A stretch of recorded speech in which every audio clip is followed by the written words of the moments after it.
Well, what'd you think of that?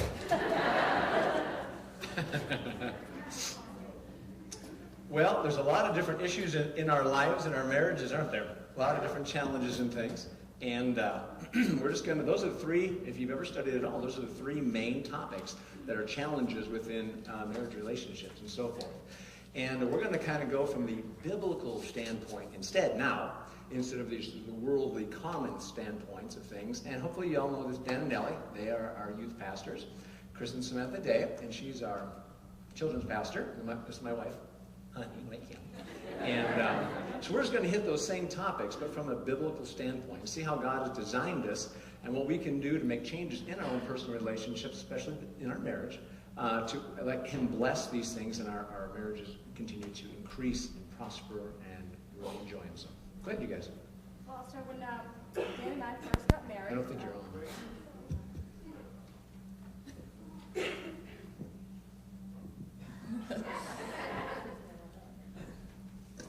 When Dan and I first got married, 9 months later, we had twins, and a year and a half after that, we had another baby. So I was home all day and with 3 children under 2. And when Dan got home, I wanted to tell him everything that happened during the day. I wanted to tell him everything I'd seen on TV, everything I'd read. I needed adult conversation. Dan kindly let me know that, thinking he was being honest with me, and that he wasn't interested. So we got to a point where we were 2 people existing and not speaking to each other at all, because I thought, what's the point of speaking to him?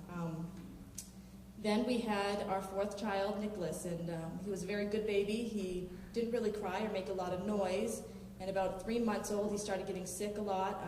We discovered that he had some major health issues, including not really hearing. And again, we were still pretty divided in our relationship, and I was dealing and praying and on my end with fear, and he was doing it on his end. And then one night, Nicholas was laying in bed and really struggling to breathe, very, very sick. And there was no more being divided. We had to come together, and we sat together and spoke our fears to each other, and we prayed together. And within 15 minutes, Nicholas was breathing fine. And if you know him today, you'll know that he's a healthy child, and he's hearing back in the normal range, which even the doctors can't explain. But it took us getting back to being able to share our feelings and talking again and communicating to really bring our household back together into a healthy relationship. Mark 3:25 says, "If a house is divided against itself, that house will not be able to stand." Now, the Bible uses the word will and not maybe.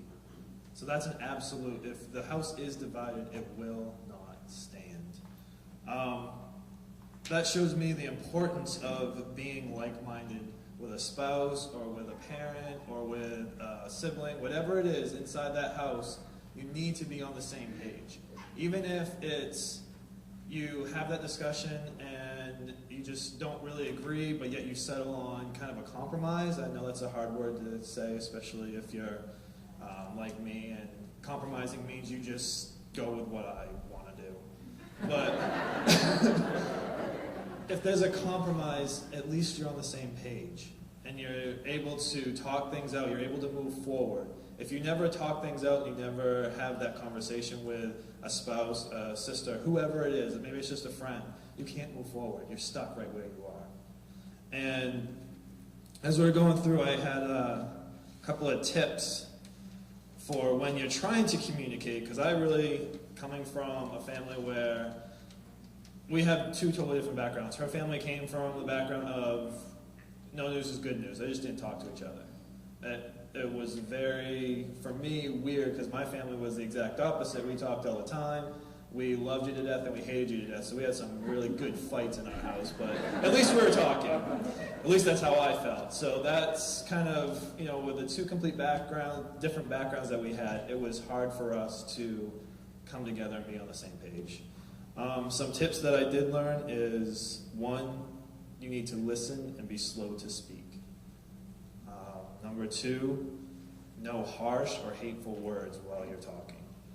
I know that there's a lot of serious issues that you have to talk about, especially with a spouse, because your decisions affect your entire family. If you have kids, it affects your kids. It affects everything. So I know that the conversations can get pretty heated. But you need to step back and remember that the person you're talking to is the one that you're supposed to be one with. Even if it's a friend, it's one that you're supposed to respect and honor. And you're supposed to love them. So no harsh words and no hateful words. Number 3 is do not bring up the past.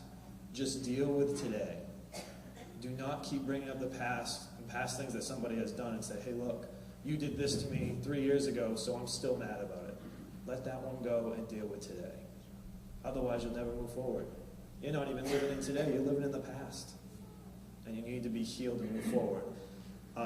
This one is for men. This is one of the ones that when I was going through the hardest time in our marriage, that actually Pastor Gordy, we were getting marriage counseling from Gordy and Kim, and this is one that he gave me. And it just kind of stuck because it was a personal testimony from him, and it worked. And so I figured, hey, it worked for him, I'll give it a try. And it worked for me too. So this is for mostly men, but I'm sure it applies to everybody. The first thing for men in a conversation is you need to listen. And not just listen, but respond as well. Maybe even ask a question when she talks. And the amazing thing is not only does that show her that you are listening when you respond, but it also gives you that connection with her that you're relating to whatever she's going through. When you start asking questions, it's amazing because at first, she's right. When she started talking, I really didn't care. I just wanted I wanted my downtime. I didn't want to hear about all the stuff that went on during that day. If I wanted to know, I figured I'd just ask.